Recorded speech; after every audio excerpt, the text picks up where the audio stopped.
শোনেন, আজকে ভিডিওটা খুবই ইন্টেন্স হতে যাচ্ছে। কেউ ভিডিওটা উপরে টান দেবেন না।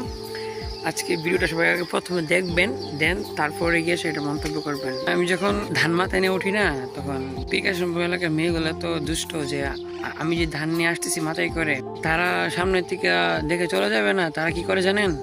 আমি যখন বস্তা মাথায় নিয়ে আসি, তারা আমার সামনে দাঁড়িয়ে থাকে, দেখ।